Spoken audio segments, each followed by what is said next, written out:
عزیزان گرامی قدر، آج کی رات شب یکم سفر المظفر کی رات ہے، اور چونکہ چاند نمودار ہو چکا ہے تو کل کا دن پہلی سفر کا دن بنے گا۔ یاد رکھیے گا کہ پہلی محرم کی تاریخ اہل بیت پر اتنی سخت نہیں تھی جتنی پہلی سفر کی تاریخ تھی،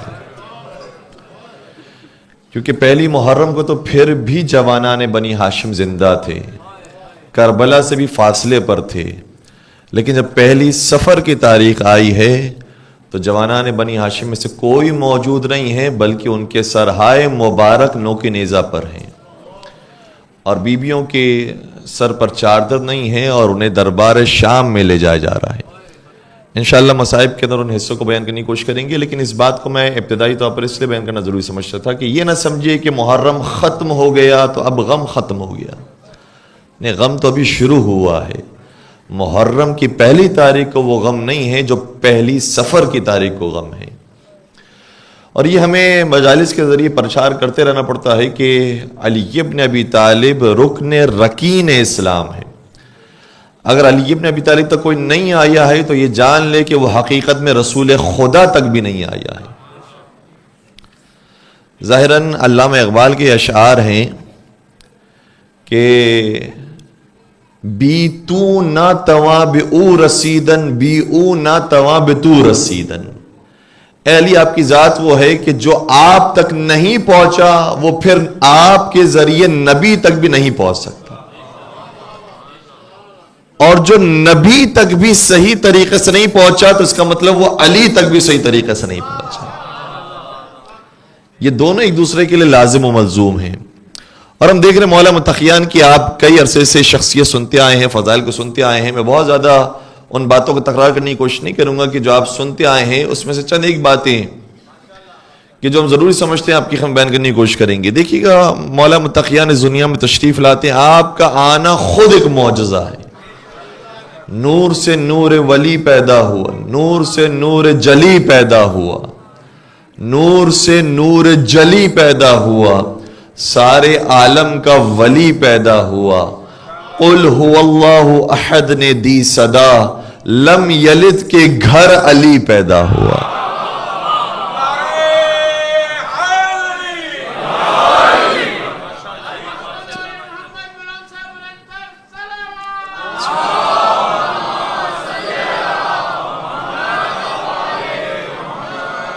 جس کا آغاز ہی خانہ خدا سے ہو، پھر اس کا انجام کیا ہوگا؟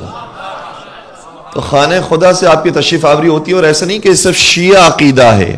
حاکم نشاپوری نے اپنی کتاب المستدرک علی الصحیحین میں اس بات کو ذکر کیا ہے کہ لقد تواترت الاخبار، اس بارے میں احادیث متواتر موجود ہے کہ ان فاطمہ بنت اسد ولدت علی ابن ابی طالب فی جوف الکعبہ، کہ فاطمہ بنت اسد کے بطن مبارک سے جوف کعبہ اور وسط کعبہ میں علی ابن ابی طالب کی ولادت بسعادت۔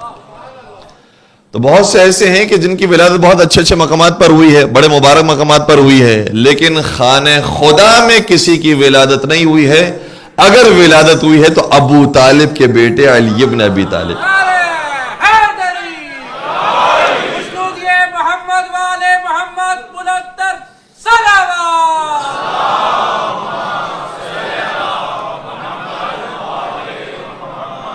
کسی نے کیا خوب کہا تھا کہ معصوم دعاؤں کا اثر بھیج دیا ہے، معصوم دعاؤں کا اثر بھیج دیا ہے، اور کیا کعبے ہی میں کافر کا پسر بھیج دیا ہے۔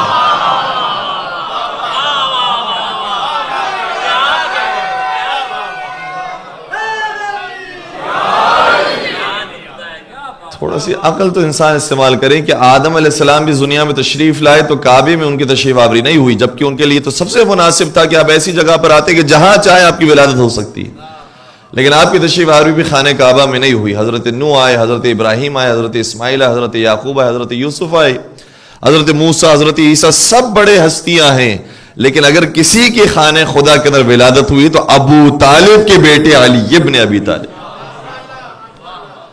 اچھا ایسا بھی نہیں کہ حضرت ابو طالب علیہ السلام کے ایک ہی بیٹے ہو علی، بلکہ آپ کے اور بھی بیٹے تھے، لیکن اور بھی بیٹوں کی ولادت کعبے میں نہیں ہوئی، صرف علی کی ولادت ہوئی، جبکہ باقی بیٹے بھی بافضیلت ہیں۔ حضرت جعفر طیار، ان کا کیا کہنا کہ جنگ موتا میں جب ان کے دونوں ہاتھ قلم ہو گئے تو حضور نے فرمایا ہاتھوں کے بدلے خدا نے انہیں جنت میں پر عطا فرمائے، اس لیے جنت میں پرواز کریں گے۔ ہر ایک کی جنت اپنی اپنی جنت ہوتی ہے، کوئی کسی کی جنت میں نہیں جا سکتا، لیکن جعفر وہ ہیں جو جنت میں پرواز کریں گے۔ پھر اگر باقی بھائیوں کے بارے میں دیکھا جائے، جناب عقیل سے حضور کو خاص لگاؤ تھا۔ فرماتے اے عقیل، میں تم سے دو وجوہات کی بنا پر محبت کرتا ہوں۔ پہلی وجہ یہ ہے کہ چونکہ میرے چچا ابو طالب تجھ سے بہت محبت کرتے تھے، لہٰذا جس سے ابو طالب محبت کرے اس سے میں بھی محبت کرتا۔ اور دوسری بات یہ ہے کہ اے عقیل، تیرے بیٹے مسلم کی شہادت میرے بیٹے حسین کی شہادت سے پہلے ہوگی، اور تیرا بیٹا میرے بیٹے پر قربان ہوگا، اس لیے میں تجھ سے محبت کرتا ہوں۔ تو جناب عقیل سے بڑی محبت تھی، جناب جعفر طیار سے بڑی محبت تھی۔ جناب طالب، ان کے بارے میں زیادہ تفصیلات نہیں ملتی ہے، لیکن جناب طالب جن سے نام پڑا ابو طالب، یقین ان سے ہی محبت ہوگی۔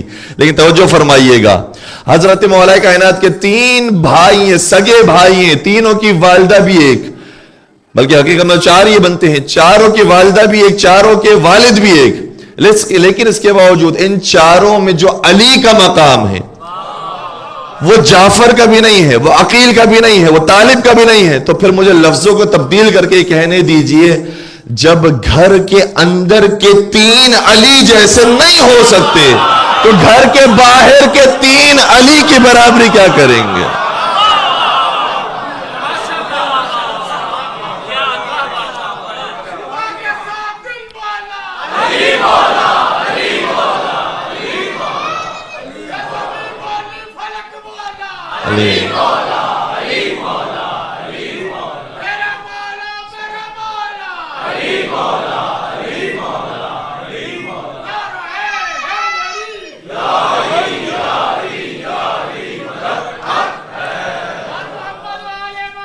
ماشاء اللہ،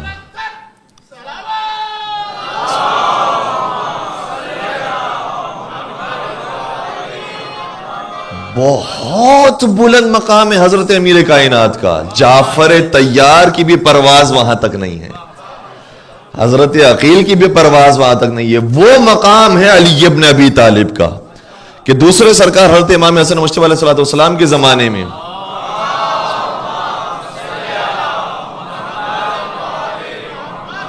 جناب حجر ابن عدی، بہت معتبر صحابی، بہت مقدس صحابی، مولا کائنات کے بھی صحابی، امام حسن مجتبی کی صحابی، امام حسن کی خدمت میں آ کر اس طرح سے سلام پیش کرتے ہیں کہ السلام علیک یا امیر المؤمنین، اے مومنوں کے امیر، اے امام حسن آپ پر ہمارا سلام ہے۔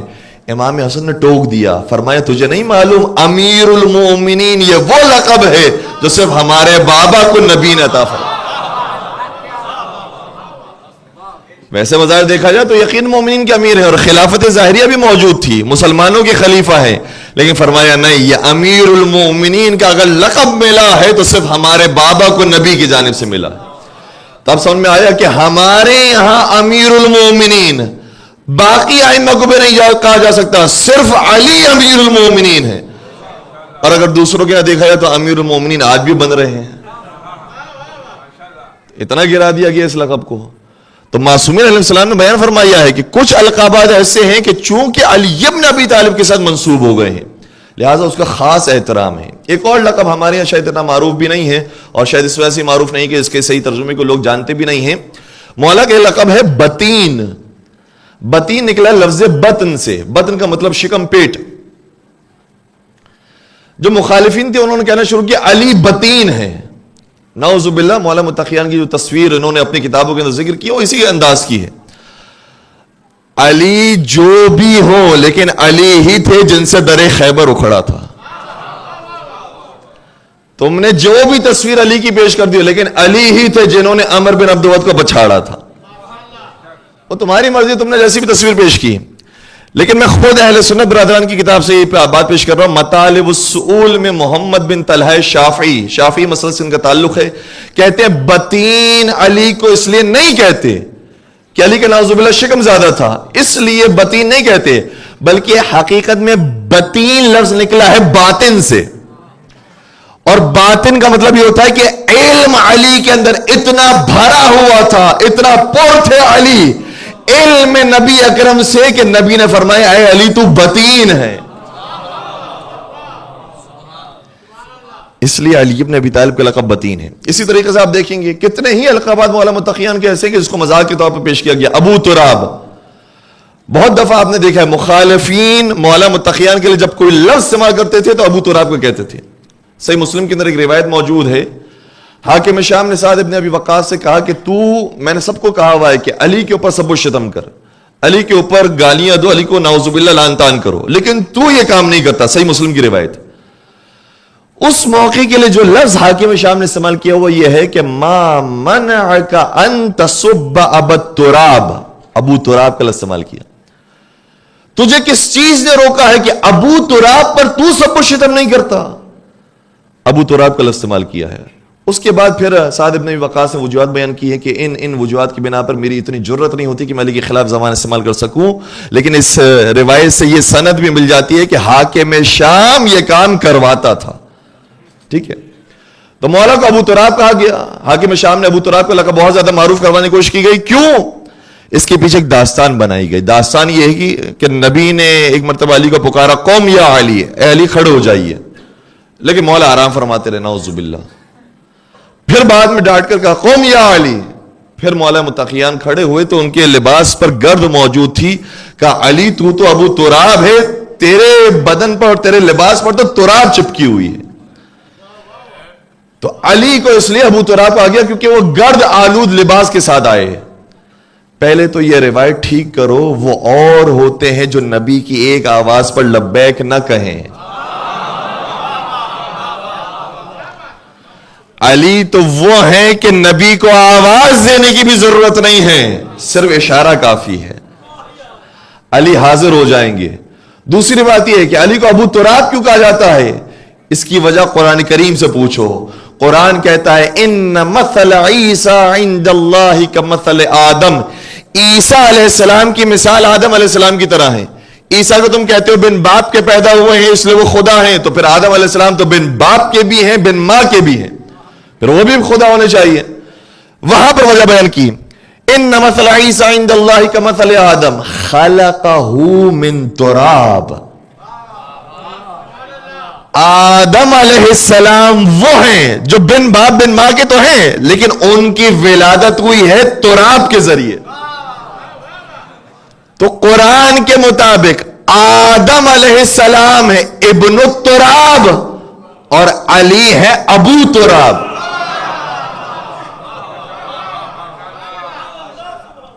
جس کی خلقت تراب کے بعد ہو اسے آدم کہتے ہیں، اور جس کی خلقت تراب سے پہلے ہو اسے ابو تراب حضرت علی ابن ابی طالب علیہ السلام کہتے ہیں. مل کے درود پڑھ دیجئے نا محمد.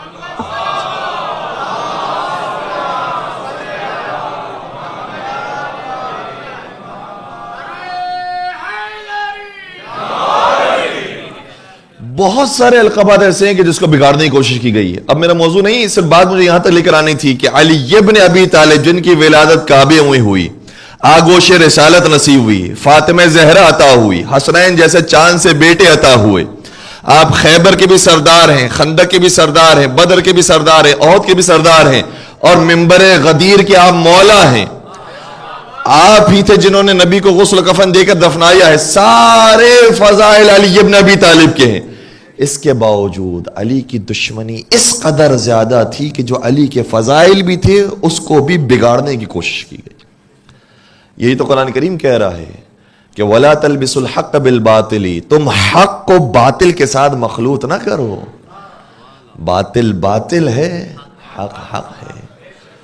وَتَكْتُمُوا الْحَقَّ، اور نہ ہی حق کو چھپاؤ. تمہیں معلوم ہے وَأَنْتُمْ تَعْلَمُونَ، تم جانتے ہو کہ حق کیا ہے، لیکن اس کے باوجود تم حق کو چھپاتے ہو. علی ابن ابی طالب کے اس قدر فضائل ہونے کے باوجود کیا کام کیا گیا؟ خود میرے مولا نے اپنا مرثیہ پڑھا ہے. توجہ، مولا فرماتے ہیں، اپنا مرثیہ پڑھتے ہیں، اپنے مسائب پڑھتے ہیں، فرماتے ہیں الدہر انزلنی ثم انزلنی ثم انزلنی ثم قیل فلان وعلی. مجھے زمانے نے اتنا گرانے کی کوشش کی، مجھے زمانے نے اتنا گرانے کی کوشش کی، مجھے زمانے نے اتنا گرانے کی کوشش کی کہ کہاں میں اور کہاں وہ دونوں کو ملا کر برابر کر دیا۔ 3 مرتبہ فرمایا ہے انزلنی انزلنی انزلنی، اس کا مطلب 3 ایسی حکومتیں آئی جس نے علی کے مقام مرتبہ کو گرانے کی کوشش کی، اور واقعاً ایسا ماحول بنا دیا گیا تھا کہ سب کو شتم کرنا یہ تو معمولی بات ہو گئی تھی، علی کے بارے میں گالیاں نعوذ باللہ نکالنا یہ تو معمولی بات ہوگی، اگر کوئی نہیں نکالتا تھا تو مجموعہ اس کو ٹوکتا تھا، تیرا خطبہ کیسے مکمل ہو گیا جب تک تو نے علی پر سب کو شتم نہیں کیا۔ اور ایک عالم دین آیا منبر پر، اس سے ساری باتیں بیان کی، واضح و نصیحت کی، اس کے بعد علی پر سب کو شتم نہیں کیا، ویسے نیچے اتر گیا، لوگوں نے کہا بھی اس نے بات نہیں مانی، نیچے اتر گیا۔ اس کے بعد منبر کو دھویا گیا کہ اس نے علی پر سب و شتم نہیں کیا ہے، یہ علی کو ماننے والا چاہنے والا ہے، اور جو علی کو چاہنے والا ہو وہ کافر ہوتا ہے، کافر منبر پر آ گیا، منبر کو پاک کرنے کی ضرورت ہے۔ منبر پر پانی ڈال کر منبر کو دھلوایا گیا۔ اس قدر دشمنی علی ابن ابی طالب کی۔ ایک بچے کو دیکھا جس کا نام علی تھا، نام علی رکھنے پر پابندی تھی، قتل کر دیا جاتا تھا، کوئی مذاق نہیں ہے، قتل کر دیا جاتا تھا آسانی کے ساتھ۔ اس لیے آپ دیکھیں گے اصحاب کے بچوں کے نام مختلف ہوں گے لیکن علی نام آپ کو تقریباً نہیں ملے گا۔ ایک بچے کا نام جب دیکھا کہ علی ہے، حکومتی قارن دیا ہے، اس کو پکڑ کر مارنا شروع کیا اور اس کو زد و کوب کیا۔ اس کا باپ آ گیا، باپ نے کہا کہ کیا ہوا ہے؟ کہا اس بچے کا نام علی ہے۔ اب باپ کو ہی پتا تھا کہ تو جرم ہے، اس لیے باپ کی زبان سے کچھ اور لفظ بھی نہیں آ رہا تھا کہ نہیں اس کا نام یہ نہیں ہے، اس کا نام یہ ہے۔ اچانک شاید ہو سکتا ہے کہ سیدہ کائنات نے توفیق دی ہو اور دعائے سیدہ کے صدقے میں اس کے ذہن میں ایک اور چیز آئی، کہنے لگا نہیں نہیں، میرے بیٹے کا نام علی نہیں ہے، علی لکھا جاتا ہے لیکن اصل میں میرے بیٹے کا نام ہے اولا۔ عین پر زبر آ جائے تو علی، عین پر پیش آ جائے تو اولا۔ کہا نہیں، میرے بیٹے کا نام اولا ہے، ہم علی نہیں کہتے، ہم اولا کہتے ہیں۔ تو کہا ہمیں بھی پتا ہے تیرے بیٹے کا نام کیا ہے، اب تو نے چونکہ کہہ دیا ہے کہ تیرے بیٹے کا نام اولا ہے، ابھی ہم چھوڑ رہے ہیں، لیکن اگر پتا چلا کہ تیرے بیٹے کا نام علی ہے تو اسے قتل کر دیں۔ یہ سنگین حالات تھے، اور ان سارے سنگین حالات سے گزرتے گزرتے آج وہ کیفیت ہو گئی ہے کہ ہم کھل کر علی علی کر رہے ہیں۔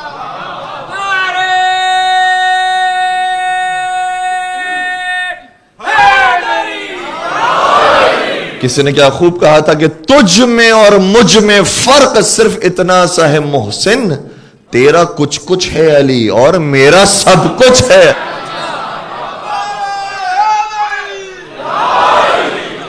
اب آئیے گا علی ابن ابی طالب کا نام، علی ابن ابی طالب کے فضائل وہ اپنے مقام پر بہت زیادہ ہیں۔ دوسرا مرحلہ جو ہمارے آپ کے کام کا ہے، علی کے شیعہ، علی کے شیعوں کے اوپر کیسے اوقات گزرے ہیں، علی کے شیعوں کے معاملات کیسے گزرے ہیں۔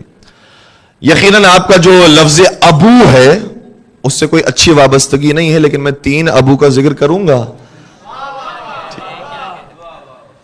کیونکہ بہرحال ابو طالب کے چاہنے والے وہ بھی ابو ہیں۔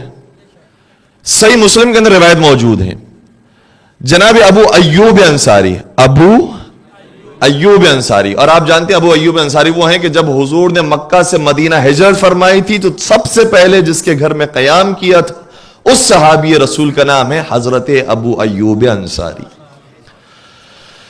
جب ایک مرتبہ کوفے میں مولا متقیان کی حکومت تھی تو جناب ابو ایوب انصاری اپنے ساتھیوں کے ساتھ علی ابن ابی طالب کی خدمت میں حاضر ہوئے۔ جیسے علی کو دیکھا یہ کہہ کر سلام کیا جو آج سے پہلے کسی نے سنا نہیں تھا۔ لوگوں نے یہ سنا تھا کہ السلام علیکم یا علی، السلام علیکم ابو الحسن، السلام علیکم امیر المومنین۔ اب ایک نئے انداز میں مولا خلیفہ ظاہری بھی ہیں لیکن اس انداز میں سلام کیا، اور عجیب بات ہے صحیح مسلم کے اندر یہ روایت موجود ہے، آ کر سلام کیا، السلام علیکم یا مولانا، اے ہمارے مولا، آپ پر ہمارا سلام۔ اب مولا بھی جانتے تھے کہ اسے مجھے مولا کیوں کہا ہے، کیونکہ یہ بھی غدیر میں تھا، اس کو خوب پتا ہے کہ مولا کس کو کہنا چاہیے، لیکن مولا نے بھی بات اگلوانے کے لیے سوال کیا کہ کیسے ہو سکتا ہے کہ میں تمہارا مولا اور آقا بن جاؤں جبکہ تم تو آزاد ہو۔ توجہ بھائی، مولا تو مجھے وہ کہے جو میرا غلام ہو، غلام میں مجھے مولا کہیں گے، تو آزاد ہے، پھر تو مجھے مولا کیوں کہہ رہا ہے؟ کہتا ہے کہ حضور مجھے معلوم ہے آپ کو ہمارے سرور کائنات نے غدیر کے دن مولا بنایا تھا، اور یہ کہہ کر مولا بنایا تھا من کنت مولاہ فہذا علی مولا، جو مجھے مولا مانتا ہے وہ اب علی کو مولا مانتا۔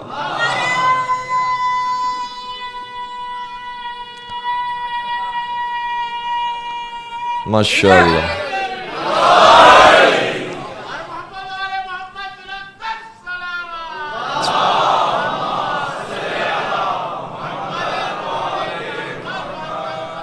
اور غدیر کو زندہ رکھنے کی کوشش کی ائمہ اطہار السلام نے۔ غدیر بہت ہی امپورٹنٹ ایونٹ ہے۔ آپ نے بہت ساری روایتیں سنی ہوں گی، اور پوری نماز جو ہم تک پہنچی ہے وہ روایتوں کے ذریعے پہنچی ہے، جو روزے کے اعمال پہنچے ہیں روایتوں کے ذریعے پہنچے ہیں، جتنے فضائل ہیں سب کے سب ہم تک روایتوں کے ذریعے پہنچے ہیں، لیکن کسی بھی روایت کے راوی اتنے نہیں ہیں جتنے غدیر کی روایت کے راوی، اس لیے روایت اور ہے۔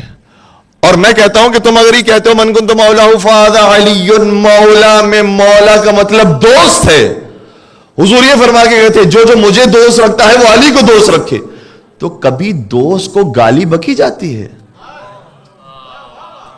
میں نہیں کہتا کہ تم امام مانو، میں نہیں کہتا تم خلیفہ مانو، میں نہیں کہتا وصی مصطفیٰ مانو، کم از کم علی سے دوستی ہی کر لو۔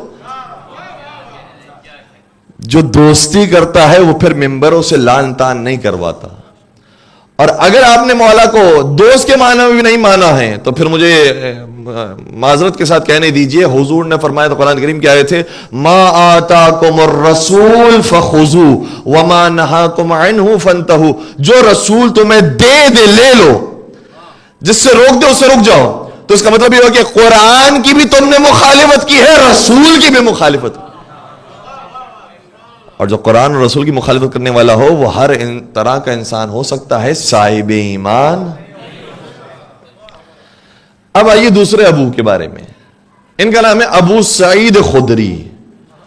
ان کی بھی عجیب کیفیت ہے مولا متقیان کے ساتھ، بڑی محبت بڑی عقیدت ہے، بلکہ انہوں نے کئی مرتبہ فرمایا کہ کننا نعرف المنافقین بحب علی ابن ابی طالب یا بذکر علی ابن ابی طالب۔ کہتے ہیں کہ ہم مدینہ کے اندر منافقین کو پہچان لیتے تھے، جیسے علی کا ذکر کرتے تھے چہرے بتا دیتے تھے۔ ابو سعید خدری، ان کا یہ جملہ بڑا معروف ہے۔ دوسرا جملہ میں پیش کر رہا ہوں۔ ایک مرتبہ کسی نے ابو سعید خدری سے سوال کیا، یہ بتائیے کہ صحابہ کرام میں سب سے افضل کون تھے؟ انہوں نے فوراً سے فی البدی کہا علی۔ کہا آپ نے اتنا جلدی علی کہہ دیا، کوئی حساب کتاب تو لگائیں کہ ان کی یہ فضیلتیں ہیں، ان کی یہ فضیلتیں ہیں، پھر علی کی یہ فضیلتیں، پھر حساب کتاب کیلکولیشن لگا کے پھر کہیں کہ ہاں علی سب سے افضل ہے۔ آپ نے ڈائریکٹ کہہ دیا علی۔ توجہ، کہ میں علی کی کیا کیلکولیشن لگاؤں اور میں علی کے فضائل کا کیا حساب و کتاب بناؤں کہ علی کی ایک ضربت خندق کے دن ثقلین کی عبادت سے افضل ہے۔ ماشاءاللہ، آہستہ آہستہ مولا سلامت رکھیے، مل کر ماشاءاللہ، خدا حوصلہ دے آپ کو۔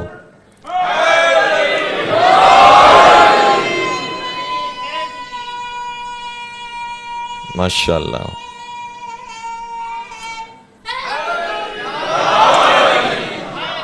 جو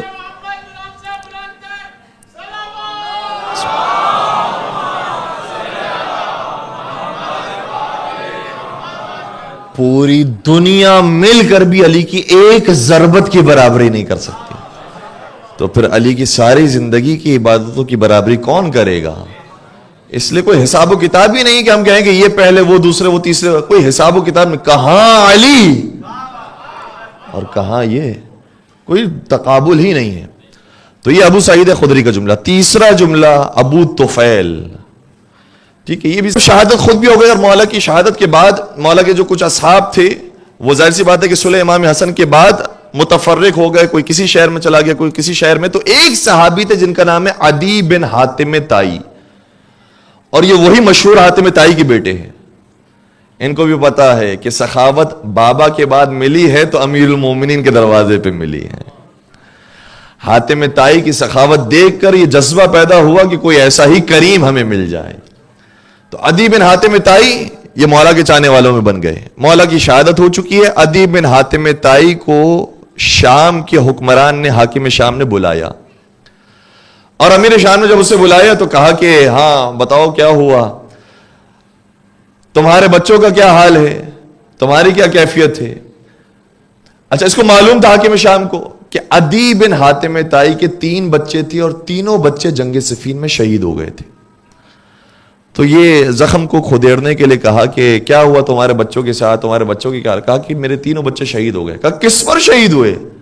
کہا قتلوا مع علی، علی کی محبت میں شہید ہو گئے. حاکم شام نے نمک چھڑکنے کے لیے کہا کہ علی نے تیرے ساتھ انصاف نہیں کیا، علی کے اپنے بچے تو زندہ ہیں، حسن و حسین تو زندہ ہیں، تیرے بچے مروا دیے. بات بالکل ویلڈ ہے، ٹھیک بات ہے. کیا کمال کا جواب عدی بن حاتم طائی نے دیا کہ تو یہ کہتا ہے کہ علی نے میرے ساتھ انصاف نہیں کیا، اور میں یہ کہتا ہوں میں نے علی کے ساتھ انصاف نہیں کیا. کیوں؟ کہ اس لیے کہ کیونکہ خود علی شہید ہو گئے، میں زندہ رہ گیا. پھر اس کے بعد کہتا ہے کہ تیرے عشق کی، تیری محبت کی عجیب و غریب کیفیت ہے. تو پھر عدی بن حاتم طائی نے جملہ کیا، واقعاً کمال کا جملہ ہے، کہ خبردار یاد رکھنا، علی کے خلاف چلنے والی زبان کو میں برداشت نہیں کر سکتا، وہ میرے لیے سننا مشکل ہے. ہاں اگر میری گردن پر خنجر چلائے جائے اور میری چیخوں کی آوازیں نکلے، وہ میرے لیے سننا آسان ہے. بغیر عشق علی تو نے اس زمانے میں طویل عمر گزاری ہے اور جیا بھی نہیں. بغیر عشق علی تو نے اس زمانے میں طویل عمر گزاری ہے اور جیا بھی نہیں. جسے علی کی محبت میں موت آ جائے وہ شخص مر بھی گیا ہے مگر مرا بھی نہیں.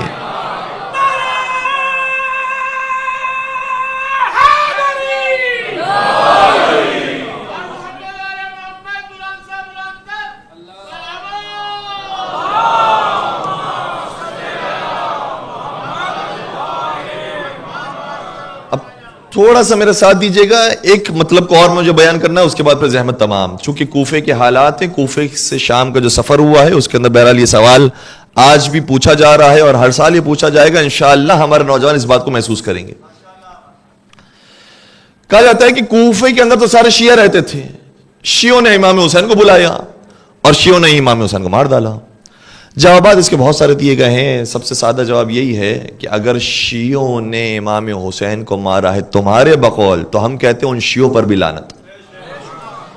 ہم تو ان پر لعنت بھیجتے ہیں قاتلین امام حسین پر، تم بھی بھیج دو.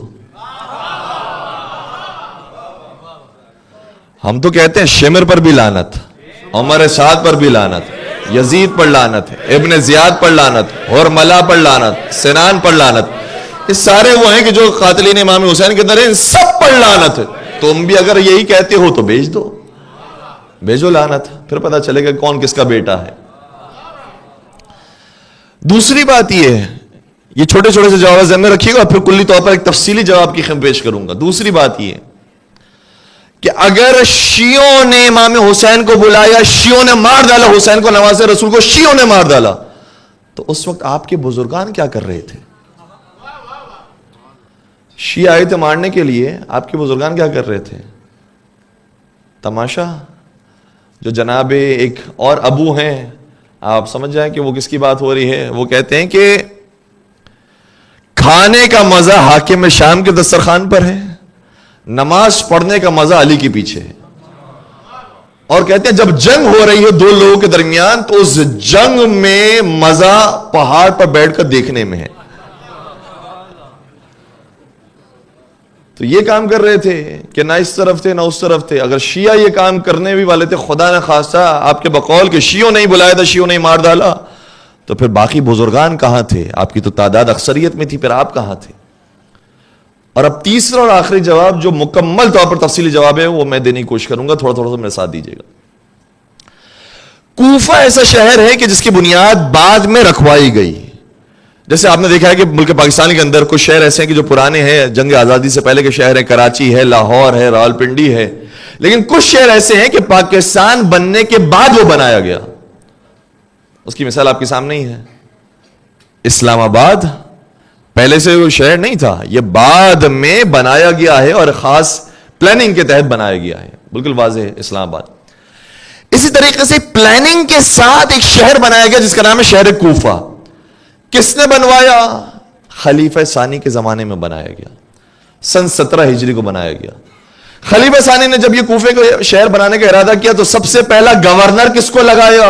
توجہ, ایک ایک لفظ بہت قیمتی ہے. سب سے پہلا گورنر کس کو لگایا؟ عمر سعد کے باپ سعد ابن ابی وقاص کو. صحیح ہے, سمجھ میں آ رہی کہ کوفے کے حالات کیا ہونے والے ہیں. سعد ابن ابی وقاص سب سے پہلا گورنر. اس کے بعد دوسرا گورنر کون بنا؟ دوسرا گورنر بنا جو تیسرے خلیفہ کے زمانے میں آیا, ولید بن عقبہ. یہ کون ہے؟ یہ کوئی محب اہل بیت ہے؟ نہیں, یہ ولید بن عقبہ تو اتنا شراب خور, اتنا مست ہو جانے والا اور ایسے ایسے گناہوں کے اندر پھنسا ہوا آدمی ہے کہ یہ رات بھر جب شراب پیتا تھا تو اس کو کہا گیا کہ بھئی صبح کے وقت ہو گیا ہے, نماز فجر پڑھانے کے لیے آ جاؤ, کیونکہ اس زمانے میں گورنر ہی آتے تھے نماز پڑھانے کے لیے. کہا کہ آ جاؤ نماز پڑھانے کے لیے. کہا میں بالکل آتا ہوں. فوراً سے ابا پہنی اور آ گیا, شراب کے نشے میں دھوت ہے, اور آ کر جب کھڑا ہوا ہے پیچھے لوگ نماز پڑھیں, اس نے فجر کی 2 کے بجائے 4 پڑھا دی. پڑھا تو دی, پڑھنے والوں نے پڑھ بھی لی, اور پھر یہ پیچھے مڑ کے پوچھتا ہے کہ کچھ اور پڑھاؤں؟ نہیں بھائی, بہت پڑھا لیا آپ نے, خدا آپ کو جزائے خیر دے, بس بہت ہو گئی. تو یہ اس حالت میں 2 کی 4 پڑھانے والا شراب کے نشے میں دھت آدمی, یہ دوسرا گورنر ہے کوفے کا. تیسرا جب گورنر کا وقت آیا ہے, ویسے گورنر درمیان میں اور بھی آئے لیکن کچھ مہینے کے لیے آئے, میں ان کو چھوڑتے ہوئے جو زیادہ پیریڈ کے لیے رہا. پھر تیسرا جو گورنر ہم کہہ سکتے ہیں وہ مولا متقیان کا ظاہری خلافت کا زمانہ تھا, مولا متقیان کی حکومت تھی. اور محسوس کیجئے گا, ایسا نہیں کہ مولا متقیان کے زمانے میں جیسے ہی مولا کوفے میں آئے سب کے سب شیعہ ہو گئے. نہیں, ہم یہ سمجھتے ہیں کہ کوفے میں جتنے لوگ رہتے تھے سب شیعہ رہتے تھے. نہیں عزیزو, توجہ رکھیے گا, علی جب کوفے کے اندر آئے ہیں تو کوفے کی اکثریت وہ تھی جو پہلے کو بھی مانتی تھی, دوسرے کو بھی مانتی تھی, تیسرے کو بھی مانتی تھی, اب چوتھا خلیفہ علی کو ماننے والی ہے. بات پہنچ رہی ہے؟ کوفے کے اندر تعداد کس کی زیادہ ہے؟ جو علی کو پہلا امام نہیں مانتے ہیں, چوتھا خلیفہ مانتے ہیں. جو پہلا امام ماننے والے تھے ان کا ایک ٹائٹل تھا, مولا متقیان نے انہیں خاص ذمہ داری سونپی ہوئی تھی, ان کا نام تھا شرطۃ الخمیس, جس کو میں آج کل کے زمانے میں کہوں کہ مولا علی کے باڈی گارڈز. تو جو مولا علی کے باڈی گارڈز تھے وہ اپنے لوگ تھے, وہ مولا کو پہلا امام مانتے تھے. اس میں مالک اشتر ہیں,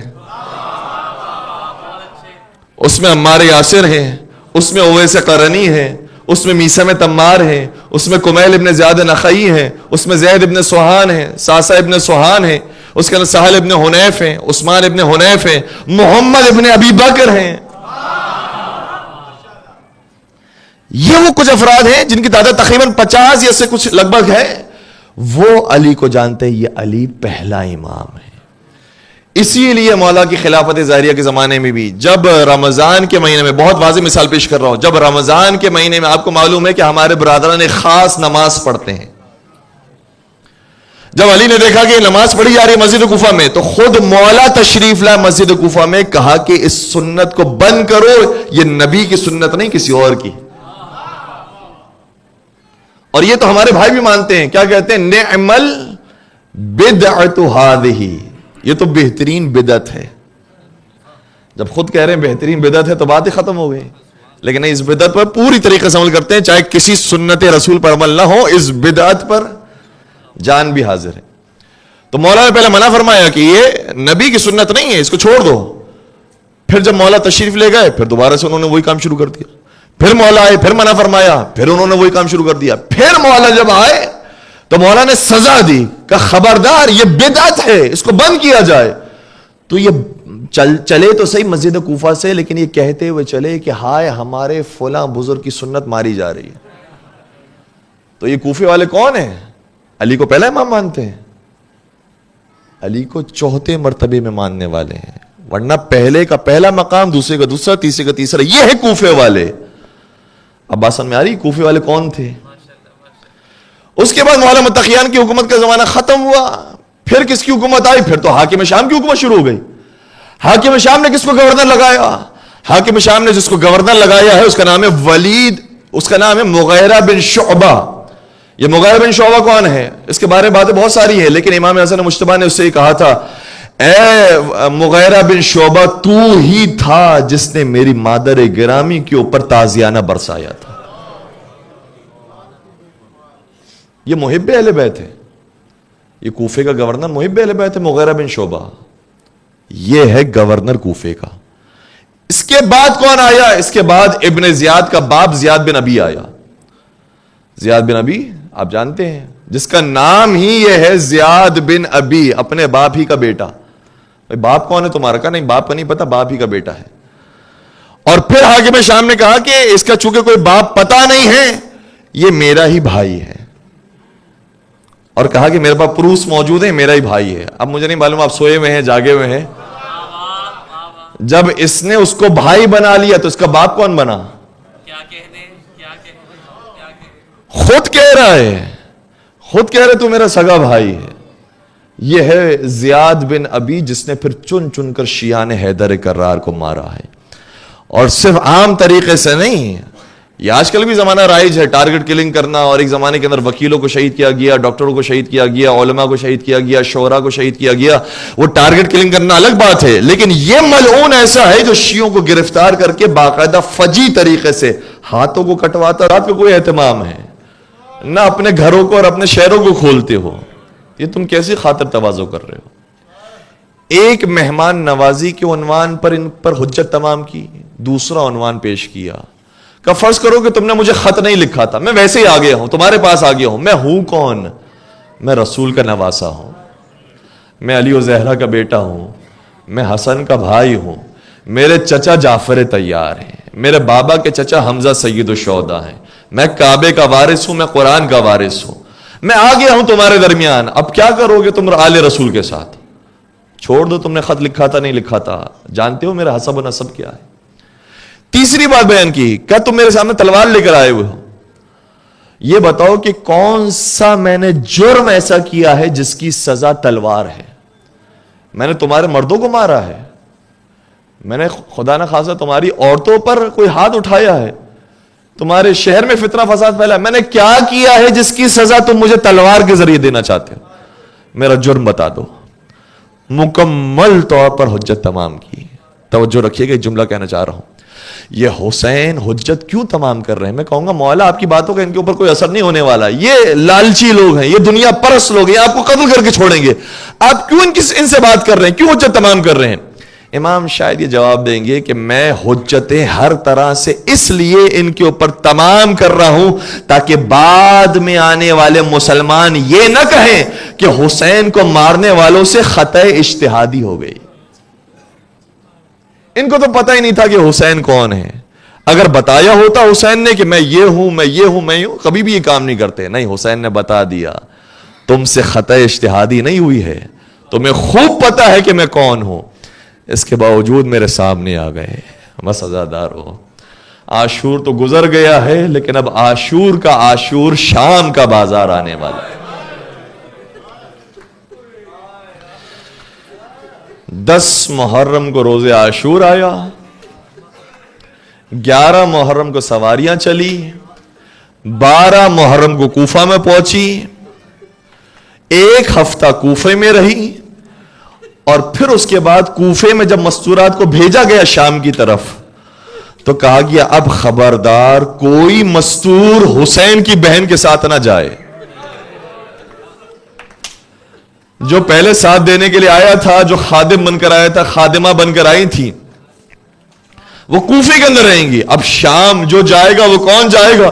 یا حسین کی بہنیں جائیں گی، یا حسین کی زوجہ جائیں گی، یا حسین کی بیٹی جائیں گی، یا حسین کی کنیز جائے گی۔ صرف یہ چھوٹا سا کاروان سید سجاد کے سپہ سالاری میں کوفہ سے شام کی طرف روانہ ہوا۔ 19 محرم کی تاریخ تھی جب انہیں کوفہ سے روانہ کیا گیا۔ مورخین یہ لکھتے ہیں کہ کوفہ سے جو شام کا فاصلہ ہے اس میں تقریباً 30 سے 32 منزلیں آتی ہیں۔ منزلوں کا مطلب یہ ہے کہ ہر منزل پر کاروان رکتا تھا۔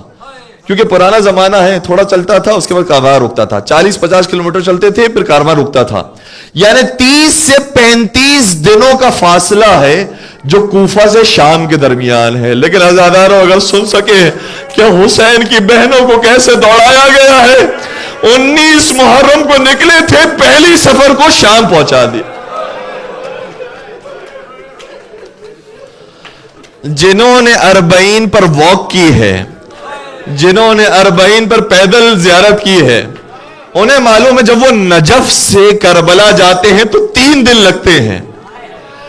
اگر عام رفتار میں چلا جائے 3 دن جوان کو بھی لگ جاتے ہیں، جبکہ جب ہم جاتے ہیں کربلا پہنچے تو ہماری حالت یہ ہوتی ہے اتنے نڈھال ہو جاتے ہیں، بس بستر چاہیے ہوتا ہے، کوئی آرام دہ جگہ مل جائے وہاں پر سو جائے، جبکہ پورے راستے میں ہمیں کوئی پانی پلانے والا بھی ہے، ہمیں کھانا کھلانے والا بھی ہے، ہمارے پیروں کو دبانے والا بھی ہے، موقف بھی لگے ہوئے ہیں، آرام دہ بستر بھی لگے ہوئے ہیں، تب بھی کوئی جوان 3 دن چلتا ہے تو تھک جاتا ہے۔ وہ بیویاں جو کبھی گھر سے باہر نہ نکلی تھی، سوائے اپنے بابا علی کے سائے میں، سوائے اپنے بھائی حسین اور عباس کے سائے میں، اب ان بیویوں کو ایسے دوڑایا کہ 10 دن کے اندر کوفہ سے شام پہنچا دیا گیا۔ اور مجھے نہیں معلوم شہزادی زینب کبریٰ نے کس طریقے سے برداشت کیا، مولا سجاد نے کس طریقے سے برداشت کیا، مجھے تو یہ خیال آتا ہے حسین کی 4 سالہ بچی نے کیسے برداشت۔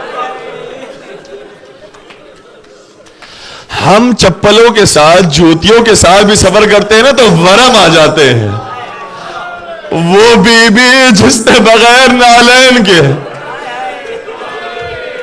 ان راستوں میں سفر کیا، اس کا تو سارا پائے مبارک لہو لہان ہو گیا، پاؤں بھی زخمی، کان بھی زخمی، رخسار بھی زخمی، پشت بھی زخمی، دامن بھی زخمی۔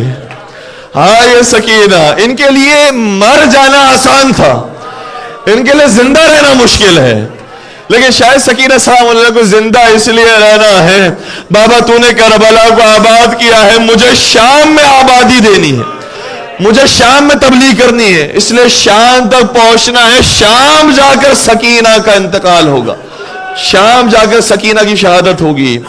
بی بی آئی، مولا سید سجاد کا ایک جملہ ہے، دل کو پھاڑ دیتا ہے، دل کو چاک کر دیتا ہے، فرماتے کہ شام میں ہم پر بڑی مصیبتیں آئی، لیکن 7 مصیبتیں ایسی آئی جو میں جب بھی یاد کرتا ہوں بار بار رونا آتا ہے۔ 7 کی 7 میں بیان نہیں کر رہا، صرف ایک بیان کر رہا ہوں۔ جب اس کاروان کو شام لے جایا گیا تو شام میں اس محلے میں داخل کیا گیا جہاں کنیزوں اور غلاموں کو بیچا جاتا تھا۔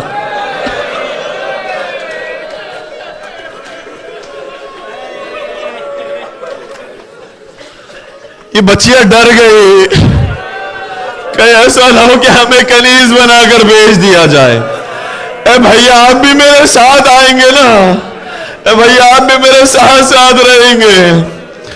اس طرح سے ڈرایا گیا، اس طرح سے خوفزدہ کیا گیا۔ اس کے بعد جب یہ بچی زندان میں آ گئی، ہمیشہ سوال کرتی تھی بھیا یہ بتائیے یہ پرندے چہچہاتے ہوئے کہاں جا رہے ہیں؟ سجاد فرماتے تھے اپنے اپنے گھونسلوں میں جا رہے ہیں۔ فرماتی تھی چھوٹی شہزادی بھیا ہم کب اپنے گھروں میں جائیں؟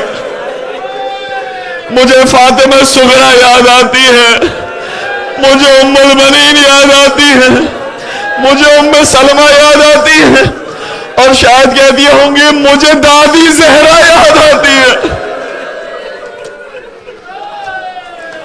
بی بی آپ سے راضی ہو، پروردگار سب کو شام کی زیارت نصیب فرمائے۔ میں کہوں گا سید سجاد ہر ایک کو جواب دے سکتے ہیں، ہاں ہم بھی انشاءاللہ مدینہ جائیں گے، لیکن سکینہ سے تو یہ بھی نہیں کہہ سکتے اے سکینہ ہم مدینہ جائیں گے تجھے اسی زندان میں رہنا۔ اجرکم علی اللہ۔ پھر مولا سید سجاد پر مصیبتیں کس وقت آئی؟ یہ تو ہم سنتے یہ پہلا جنازہ تھا جو 4 سالہ بچی کا تھا۔ سید سجاد نے یہ پہلا جنازہ دیکھا، یہ مستورات کے جنازے ہیں جو سجاد کو اٹھانے۔ حسین نے بھی جنازے اٹھائے تھے لیکن مردوں کے اٹھائے تھے۔ اے سجاد تجھے مستورات کے جنازے اٹھانے ہیں۔ پہلا جنازہ جناب سکینہ سلام اللہ کا اٹھایا، پھر کچھ دنوں کے بعد جناب رباب کا جنازہ، پھر کچھ دنوں کے بعد ام سلمہ کا جنازہ، پھر کچھ دنوں کے بعد جناب ام کلثوم کا جنازہ، اور پھر کچھ دنوں کے بعد جناب ام البنین کا جنازہ۔ اے سجاد تیرے حوصلے کو سلام، پہاڑ جیسا تیرا حوصلہ ہے۔ یہ بیویاں تو کچھ دنوں میں اس دنیا سے چلے گئی، شہید ہو گئی۔ میں نے کچھ تحقیق کرنے کی کوشش کی، مجھے یہ اندازہ ہوا ہے جتنی بھی بیویاں کربلا سے متعلق تھی 2 سال سے زیادہ زندہ نہیں رہ سکی۔ آپ کو پتا ہے نا، آپ نے بھی سنا ہوگا خبروں کے اندر، خدا نہ کرے کسی جوان کا ایکسیڈنٹ ہو جائے، جب جوان کا لاشا گھر میں آتا ہے ماں سے برداشت نہیں ہوتا، ماں اسی وقت نڈھال ہو جاتی ہے، اسی وقت یا مر جاتی ہے، بے ہوش ہو جاتی ہے۔ اگر بے ہوش بھی ہوتی کچھ دنوں کے بعد خبر ملتی ہے جس کا جنازہ آیا تھا اب اس کی ماں بھی اس دنیا سے چلے گئی۔ بیویاں برداشت نہیں کر پاتی، مستورات برداشت نہیں کر پاتی۔ یہ جتنی بھی بیویاں کربلا سے متعلق تھے، کسی کا عباس چلا گیا، کسی کے اول محمد چلے گئے، کسی کا علی اصغر چلا گیا، کسی کا حسین چلا گیا، ساری بیویاں دنیا سے چلے گئی ہیں۔ اب اگر کوئی نشانی کربلا کی باقی ہے تو وہ سجاد کی صورت۔ اب سجاد ہے کہ جس کو کربلا باقی رکھنی ہے، لیکن کیسے باقی رکھے؟ بنی امیہ کا زمانہ ہے، مجلس سے ہو نہیں سکتی۔ سید سجاد نے کیسی مجلسیں قائم کی؟ سید سجاد آتے دسترخوان پر بیٹھتے ہیں، غلاموں کو ساتھ بٹھاتے ہیں، لیکن جیسے دسترخوان پر پانی نظر آتا ہے، سید سجاد کی آنکھوں سے اشک جاری ہو جاتے ہیں۔ کبھی سید سجاد بازار سے گزرتے ہیں، ذبیحہ کو دیکھتے ہیں، گریہ فرماتے ہیں، پھر سوال کرتے ہیں، یہ بتا تو نے جب جانور ذبح کیا تھا پہلے پانی پلایا تھا؟ کہتے ہیں ہاں مولا میں نے پانی پلایا تھا۔ مولا فرماتے ہیں کہ اے ابا عبداللہ، آپ رسول کے نواسے تھے، آپ کو پیاسا مار دیا، یہ رسول کے شہر کا جانور ہے، یہ پہلے پانی پیتا ہے اور پھر ذبح کیا جاتا ہے۔ راوی کہتا ہے کہ میں مدینہ میں داخل ہوا، میں نے دیکھا کہ پرنالے سے پانی گر رہا ہے، میں نے اپنے دامن کو بچایا، چلنا چاہ رہا تھا، کسی نے کہا تو یہ سمجھ رہا ہے یہ پانی گر رہا ہے؟ ارے یہ سجاد کے آنسو ہے، سجاد کے آنسو اس پانی کے ساتھ مخلوط ہے، وہ گر رہے ہیں۔ اس کو یقین نہیں آیا، اوپر چڑھا، اوپر چڑھنے کے بعد دیکھا کہ چھت پر مولا سجاد وضو فرماتے جا رہے ہیں اور روتے جا رہے ہیں۔ آیا قریب آگے سوال کیا، مولا اب تو کئی سال گزر گئے، اب تو آپ کربلا کو بھول جائیے۔ مولا کے بعد جوابات بہت سارے تھے لیکن قرآن سے بات کی، کہ تو نے قرآن نہیں پڑھا؟ قرآن کہتا ہے یعقوب کے بہت بیٹے تھے، صرف ایک یوسف کھو گیا تھا، تو یعقوب اتنا روئے آنکھوں کا نور چلا گیا، میرا ایک یوسف نہیں 18 یوسف مارے گئے، میں کیسے گریہ نہ کروں؟ میرا قمر بنی ہاشم مارا گیا، میرا شبیہ رسول مارا گیا، میرا ششبہ مارا گیا، میرا بابا مارا گیا، میں کیسے بھول جاؤں؟ کہا آقا شہادت تو آپ کے گھرانے کی میراث ہے، حمزہ بھی شہید، جعفر طیار بھی شہید، مولا علی بھی شہید، امام حسن بھی شہید، امام حسین بھی شہید۔ مولا نے یہ نہیں فرمایا کہ ہاں شہادت صرف ہمارے گھرانے کو ملی تھی، سارے ہمارے مردوں کو قتل کر دیا گیا، مولا نے نہیں فرمایا۔ مولا نے ایک دوسرا انداز اختیار کیا، مولا نے فرمایا تیری بات مان بھی لو کہ شہادت ہماری میراث ہے، یہ بتا ہماری مستورات کا بلوے عام میں لایا جانا یہ کون سی ہماری میراث ہے؟ نبی زادیوں کا شرابیوں کے دربار میں لایا جانا یہ کون سی میراث ہے؟ بس عزیزدار مجھے معاف فرمائیے گا، مجھے حکم دیا گیا مولا سجاد کی کچھ مسائل پڑھ دیں۔ آخری جملہ مولا سے سجاد کا، سید سجاد کو زہر دیا گیا، لوگوں سے رونا بھی برداشت نہ ہوا، سجاد کو مار ڈالو، سجاد کو شہید کر دیا گیا۔ امام باقر غسل دینے کے لیے آئے، جب غسل دے رہے تھے پشت پر جیسے ہی ہاتھ آیا، امام باقر چیخ مار کے روئے۔ کسی نے سوال کیا آقا کیا ہوا؟ فرمایا 35 سال پہلے بابا کو ایسے مارا گیا، پشت پر نشان باقی تھا. میں تھوڑی سی توجہ چاہوں گا. ارے ہماری پشت پر بھی جنہوں نے زنجیر کا ماتم کیا انہیں پتا ہے زنجیر کا ماتم جب خونی ہوتا ہے تو اس کا نشان بن جاتا ہے, لیکن جو عام ماتم ہوتا ہے سینے کا نشان ختم ہو جاتا ہے. اے سید سجاد, ہم نے تو سنا یہ تھا آپ کی پشت پر تازیانے برسائے گئے, تازیانوں کا نشان تو مٹ جاتا ہے, یہ کیسے تازیانے تھے جو خنجر کی طرح آپ کی پشت کو پھاڑ گئے؟ اجرکم علی اللہ, اجرکم علی اللہ. اے سید سجاد, آپ کو بیٹا غسل دے رہا ہے, گریہ کر رہا ہے. اہل بیت میں کچھ ہی جنازے ایسے ہیں جب غسل دیا گیا تو غسل دینے والوں نے گریہ کیا.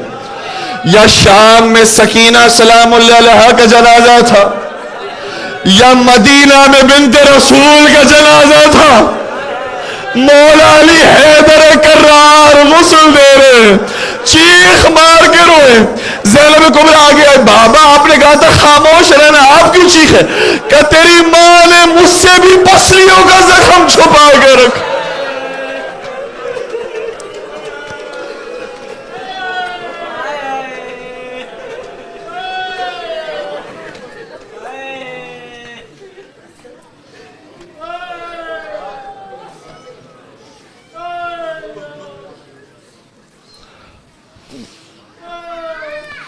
ألا ولعنة الله على القوم الظالمين وسيعلم الذين ظلموا أي منقلب ينقلبون. ماتم حسین.